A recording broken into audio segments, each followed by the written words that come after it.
Монголын түүхнээ халахын хэцүү тоо ван хэмээн алдаршсан Баточрын тогтох төр 1797 онд Сэцэн-хан аймгийн Элдэн хошууны нутагт Алтан ургийн ноён Баточрын гэрд мэндэлжээ.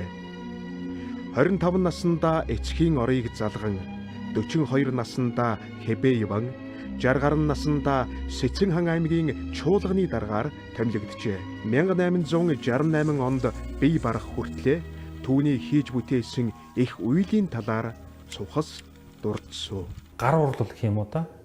Тэр чинь одоо хин хэцүү тоовангийн амьдрал тэр чигээрээ өөрчлөн шинтгэгч, ажил хэрэгч, бүтээлч, хөдөлмөрч хүмүүний жишээ. Үүн дээр түүний эх орноо гэсэн халуун сэтгэлийг нэмэх нь гарцаагүй. 200-300-ыг урьдчилан харсан үйлдэлүүд нь одоо ч үн цэнэ алдаагүй байна. 200 жилийн дараа түүний хийсэн бүтээсэн, сурган хэвшүүлсэн бүхэн нь үн цэнэ алдалгүй. Домог мэт яригдан яваана хоосон магтаалаас илүү үнэлгээ бангийн хошуу ганзуудын аюулд онцгой нэрвэгдэж 1823 оны тооллогоор байсан малын тоо толгой 1852 онд 4 түмээр хорогджээ. Монголчууд манжтай төшинг байсан энэ үед тийх одоо шаардлага байна. Олон төрлийн шаардлага байгаад байна шүү дээ. За одоо тухайлах юм бол одоо Элдэн засгийн хошуунд гэдэг чинь 4 том жас байсан байна тийм ээ. Тэрий чинь бол одоо тухайн одоо том толгой ламнар гэж болох тийм ээ. Тэр ламнар одоо мэдлэлтэй авдаг. Одоо тэр ламнарын мал, ламнарын өргөл өрт гэсэн ийм агуулга байгаад байна шүү дээ.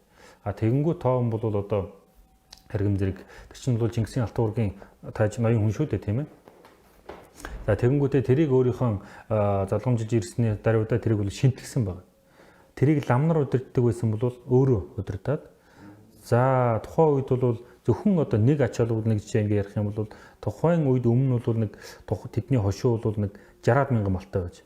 За тоовангийн одоо шинтгэлийн бодлого гэж нэлээд бич тэмцэж яриад байдаг. Тэрнийг явуулсны хүрээнд бол тодруулах юм бол нэг зүйлийг ярихтал 120,000 малтай болох жишээтэй. Ядууран суурьсан аж ахуйг өөд татан сэргээж тэр үед ихээхэн дарамт учруулж байсан манжийн олон зүйлийн албан татварыг багч гисэн хөнгөрүүлэхгүйгээр ард олныхоо аж байдлыг тэнхрүүлж чадахгүйг тоован ухаарч 1851-ээс 1853 онд хэд хэдэн чухал арга хэмжээ авч хэрэгжүүлжээ. Үүний дүнд малынхаа тоо толгойг 58-аас 120 мянгад хүргэсэн гэдэг. За энэ бол одоо тоо ангийн буюу Элдэн ангийн хошууны наадам гэдэг зураг. Энэ тухайн үед л одоо Элдэн ангийн хошуу нөгөө ховор ургамлын үлгийн нутаг учраас бэлчээр талахгүй гэдэг үүднээс наадмаа 3 газар ээлжилж болдог байсан байгаа. Тамсаг, Баян булаг, Баян бүр цагаан үзүүргээ 3 газар. За эхний хийсэн газраа 3 жилийн дараа ирэхэд бол нөгөө ургамал ногоон сэрэгцэн хүний үлд одоо гიშгдээгүй эргээ шинээр юм сэрэгцэн байдаг учраас бэлчээр нь татлагддаггүй байсан.